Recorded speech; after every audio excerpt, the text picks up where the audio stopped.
Healthcare battle rages in Washington. President Trump has another busy day right here in New York. He's going to meet with the president of South Korea and the prime minister of Japan. This just days after Trump's stern warnings to both Iran and North Korea in that address to the UN. North Korean officials have responded to that now, comparing the president's speech to, quote, the sound of a dog barking. And this morning there are also new developments in the Russia investigation. Reports that special counsel Robert Mueller is asking the White House now to turn over documents related to both the president's Oval Office meeting with Russian officials and the firings of his national security advisor and FBI director. We're happy to be joined now by President Trump's current national security advisor, General H.R. McMaster. General, it's nice to see you. Welcome to New York. Thank you. It's great to be here. Thanks. Let me start with Iran. The president has said he's made his decision on what he wants to do with the Iran nuclear deal, but he hasn't revealed the contents of that decision. It's been reported, though, that he wants to renegotiate certain aspects of the deal. For example, the term,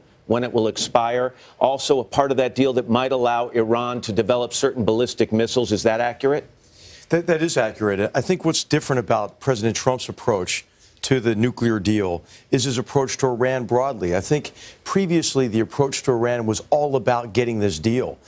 And while that focus was happening, and that was the focus of policy, Iran engaged in a broad range of destabilizing activities. But is he trying to pick apart these certain aspects of the deal to scrap the thing in its entirety? Or is it really about those two aspects? No, it's really about how our approach to this deal fits in to a broader Iran strategy to address what Iran is doing, which is enmeshing the greater Middle East in conflict, helping to perpetuate this really humanitarian and political catastrophe from Lebanon to Syria to Iraq to Yemen. But just to be clear about it, are you saying he's going to rip up the deal? The U.S. is going to exit from that deal?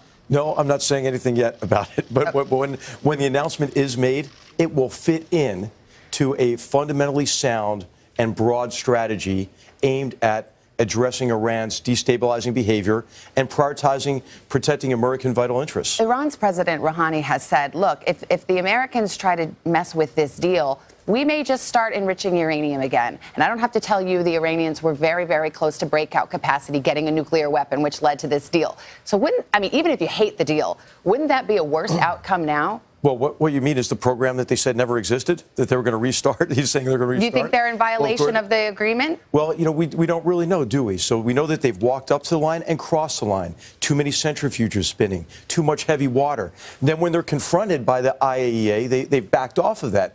But, of course, the inspection regime is not that robust. So one of the first things that has to happen is it has to be rigorously enforced.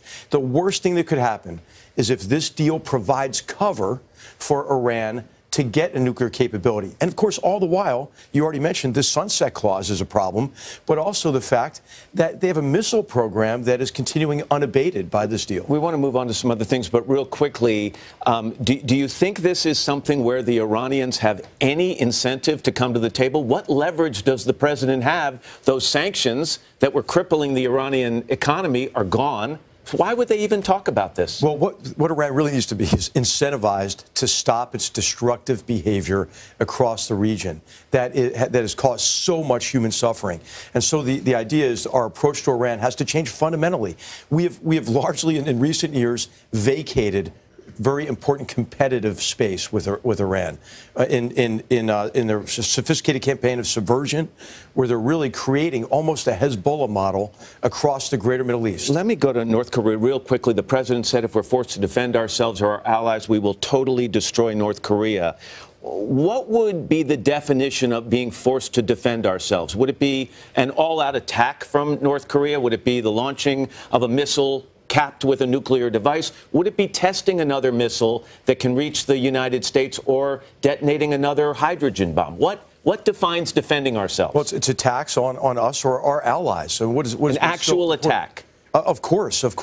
Now, of course, this is a regime that, if you look at it from 1953, from the armistice that suspended the war there, North Korea has engaged in a broad range of provocative and violent behavior, including assassinating leaders of South Korea and cabinet officials and direct military attacks, the sinking of ships.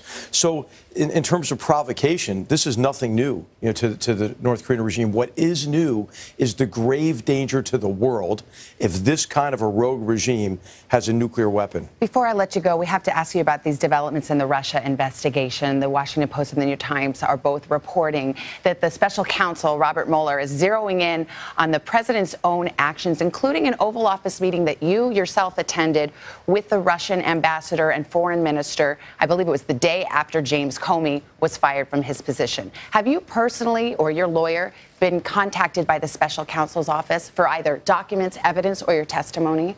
This is really not my area of responsibility. So today what we're really focused on is the meetings you mentioned, but also very important meetings with two nations whose sovereignty has been threatened. Ukraine and Afghanistan. It's not your area, but have you been asked? No, I have not. You have not received any contact from the special counsel's office? No, I'm busy with other things. Has your lawyer or any representative of yours? I've been busy with other things and have not been contacted. Can I just ask you really quickly on this Russia investigation? The president has called it a taxpayer-funded charade, this investigation into whether his campaign colluded or coordinated in any way with Russia. Do you agree with that? Or do you think this is a legitimate investigation? Well, again, this is not an area that I'm focused on at all. We have a very important meeting with the president of Afghanistan, Ashraf Ghani, who has been doing a brilliant job in leading his country through a very difficult time. As you know, the president's announced a new strategy for Afghanistan. The first time we've had a really fundamentally sound strategy there that matches what we're doing militarily, General, what we're trying to achieve politically. So this is what I'm concerned about, and really I have no basis to answer your questions on this other topic.